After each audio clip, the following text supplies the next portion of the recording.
이 과분한 소개를 받았습니다.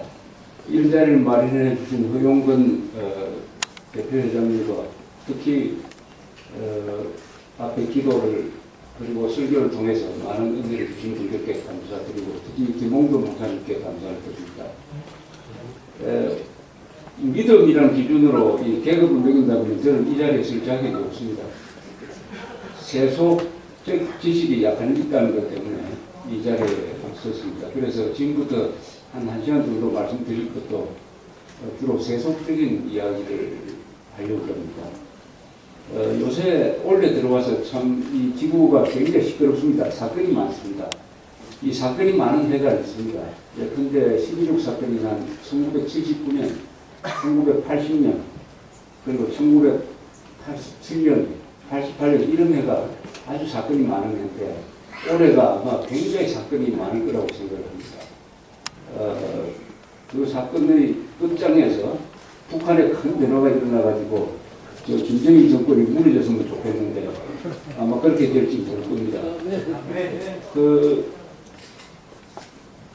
오늘이 또 이 강연 이 모임이 3.1절을 기념하는 모임이라고 하니까 더욱 의미가 있다고 생각합니다. 이 3.1절은 우리 현대사에서 굉장히 큰 의미가 있는데 가장 큰 의미는 우리 백성들이 들고 일어나가지고 주권을 주장을 했다는 점에서 크다고 생각합니다. 우리 2000년 역사상 백성들이 들고 일어나가지고 자유와 독립을 요구한 것은 3.1운동이 처음입니다. 그 전에는 일부 선각자들이 계몽하고 조직하고 했습니다만 백성 전체가 들고 일어나서 주권을 주장한 것은 3.1운동이 처음입니다. 2000년 역사상 처음 있는 일입니다. 두 번째 의미는 그 3.1운동을 우리 기독교, 개신교가 주도했다는 사실입니다. 33명의 3.1운동 성명자 중에서 16명이 기독교, 개신교 신도였습니다. 우리 한국 현대사라고 하면은 개화기 때부터 치면은 한 130년쯤 됩니다만 이 130년 한국 현대사가 기독교, 특히 개신교와 만났다고 하는 것은 그야말로 행운 중에 행운이고 그것이 그 만남 때문에 우리가 지금 이런 나라를 세우고 이런 삶을 살고 있다고 생각합니다. 이것은 결정적인 만남이었습니다. 이 만남을 가능하게 했던 많은 분들이 계시죠. 물론 하나님의 축복이시지만 그 뜻을 받들어 가지고 한국에서 기독교를 한국 사회의 주류 종교로 만드신 분들 그리고 그 기독교 정신을 한국 사회와 각 분야에 이렇게 확산시킨 분들이 바로 대한민국 성공의 주인공들이라고 생각하겠습니다. 이집트에서 민주화 혁명이 일어났습니다. 이집트 역사는 6,000년이 됩니다. 이집트 역사상 그 주민들이 일반 백성들이 들고 일어나가지고 정권을 바꾼 것은 이번이 처음이었습니다. 6,000년 만에 처음이었습니다. 우리는 우리 국민들의 힘으로 정권을 바꾼 게 몇 번 있었습니다. 그 시작이 바로 3.1운동이었고 3.1운동을 기점으로 해가지고 우리 한국인들은 이제는 백성이 아니고 시민 또는 국민이 되었습니다.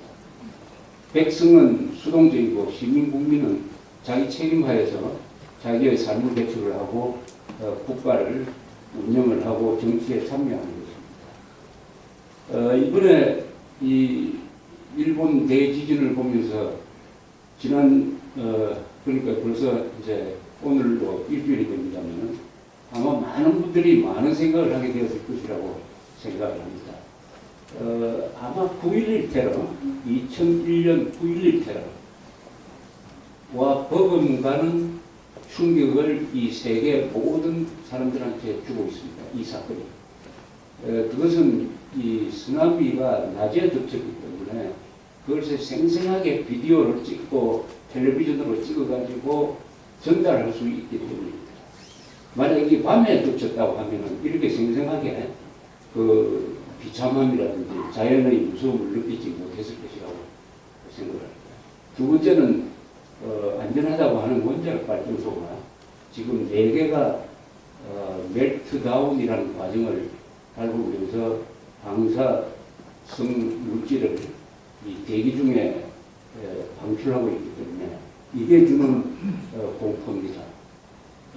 이걸 통해서 저는 여러 사람이 많은 각도에서 생각하겠지만 저는 몇 가지를 느낀 게 있습니다. 이게 자연에 대한 인간의 도전, 이 인류 역사의 진행 방향입니다. 나중에 사람이 이제 오만해가지고 우리는 충분히 자연을 관리할 수 있다. 자연을 정복한다. 이런 말을 써왔습니다. 그러나 이번 사태를 당하고 보니까 이 자연 앞에서 자연이라면 지구, 우주 뭐 이렇게 볼 수 있습니다. 얼마나 이 무력한 존재냐 하는 것을 느꼈습니다. 이 쓰나미가 일어난 이유는 그 지각판이 서로 엇갈렸기 때문입니다. 이 오호츠크 지각판과 태평양 지각판이 이 일본 오른쪽에 해저에 하나의 그 선을 그으면서 맞닿아 있었는데 이렇게 됐다가 이렇게 삐뚤어졌습니다. 단층선이 끊겨버리면서 한 500km, 200km 한 사각형 범위 안에서 이 지각층이 부러지면서 바닥이 한 2m 이렇게 튀어 올랐다고 합니다. 그 위에 있던 물이 출렁하니까 쓰나미가 생겼고 이 전달 속도가 시속 한 700km. 그래서 지진이 나서 경보를 하고 난 다음에 빠르게는 30분, 늦어도 50분 만에 이 센다이 근방 해안을 덮쳤습니다. 덮친 속도가 상륙한 다음에는 한 50km, 70km 이렇게 빠르게 덮치니까 피할 수가 없었습니다. 요새 사후에 일본 학자들이 조사한 걸 보면은 1평방미터당 약 50톤의 충격이었다고 합니다. 쓰나미가. 1평방미터당 50톤으로 밀어붙이니까 목조 건물은 사정없이 무너졌습니다. 일본은 또 목조 건물이 굉장히 많습니다. 그리고 지역에 따라서는 쓰나미의 높이가 10m가 아니라 한 20m 됐다고 이야기합니다. 어느 작은 어촌에서 살아남은 사람들이 그 4층 건물의 병원의 옥상에 가서 살아남았습니다. 3층까지는 다 죽었습니다. 특히 그 환자들 3분의 2가 죽었다고 합니다. 이런 걸 보면서 느끼는 게 이 우주를 만드신 하나님, 그리고 인간 만물을 이렇게 주관하시는 하나님과 인간의 관계에 대해서 많은 생각을 하게 됩니다. 또 한편 이 원자력이라는 것은 20세기에 우리 인간이 발견한 아주 위대한 원리입니다. 핵분열이죠. 핵분열을 만들어낸 것이 19세기부터 발전한 우리 물리학과 과학의 성공적 작품이었습니다. 핵분열의 원리는 중성자가 우라늄을 때리면은 우라늄에서 또 중성자가 발생을 해가지고 염세 반응을 일으키면서 많은 에너지를 낸다. 그래서 요만한 물질이 핵분열을 하면은 이게 히로시마나 나가사키와 같은 것이 날아갈 정도로 힘을 발휘합니다. 근데 8kg의 플루토늄이면 야구공 하나 정도입니다. 이 야구공 하나 정도만 있으면 한 도시를 달릴 수 있습니다. 염세 반응을 통해서. 이게 이 원리죠.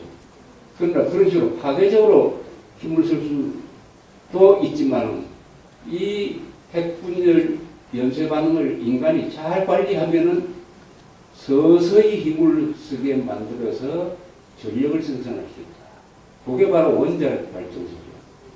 그러니까 핵분열의 두 얼굴은 악마의 얼굴이라면 핵폭탄이고 그게 평화의 얼굴이라면 원자력 발전입니다.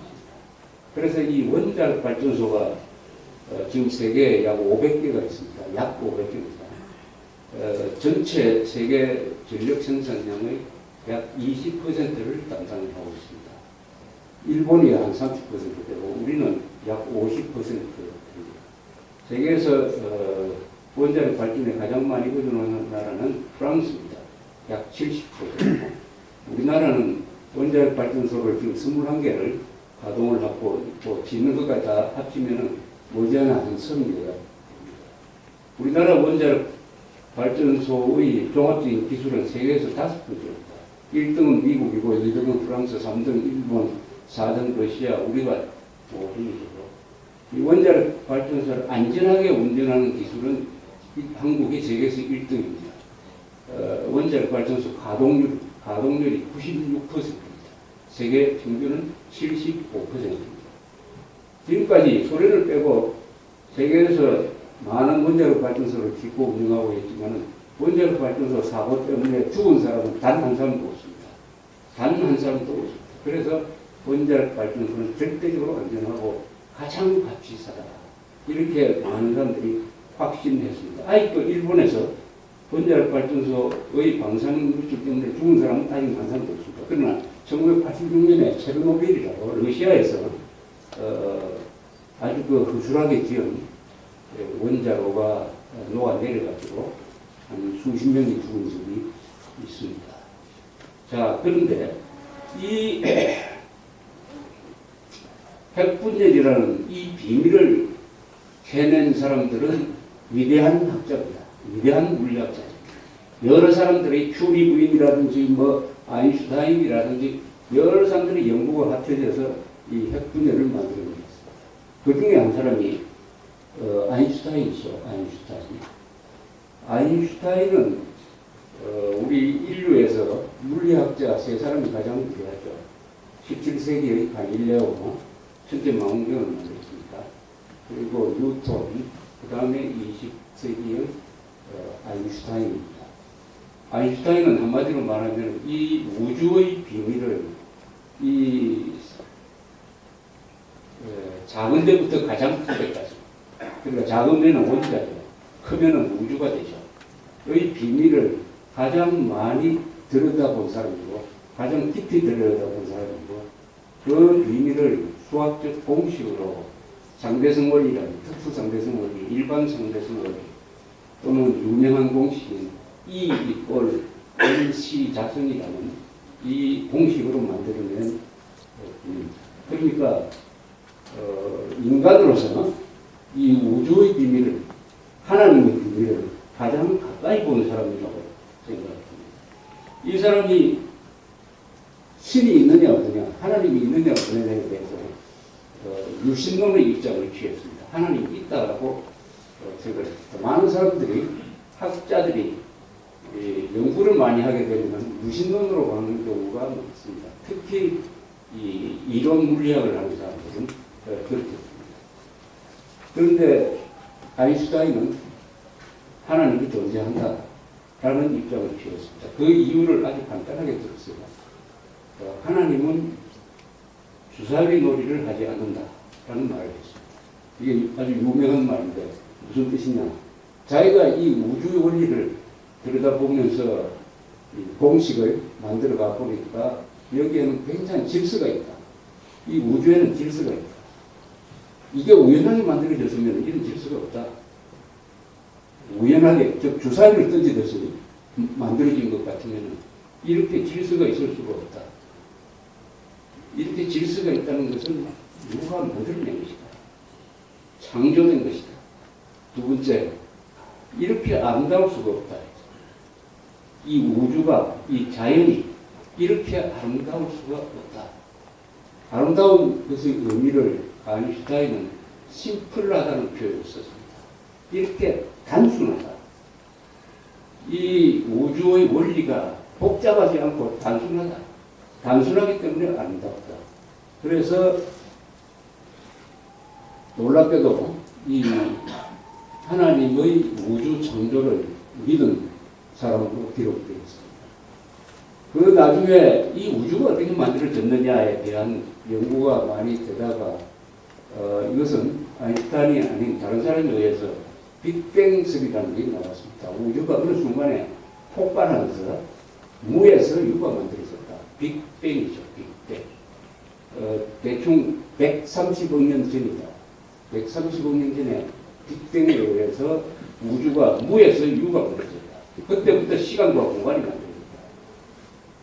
한 창세기에 나오는 창조하고 똑같은 것이다. 결국 물리학자가 이런 표현을 씁니다. 물리학자가 우주의 비밀을 캐기 위해서 이 산을 오르듯이 아주 땀을 흘리면서 연구를 거듭해가지고 정상에 딱 도달하니까 벌써 거기 다른 사람들이 와 있더라. 누구냐? 신학자들이 와 있더라. 그래서 결론이 맞았다. 결론이 맞았다. 이런 이야기입니다.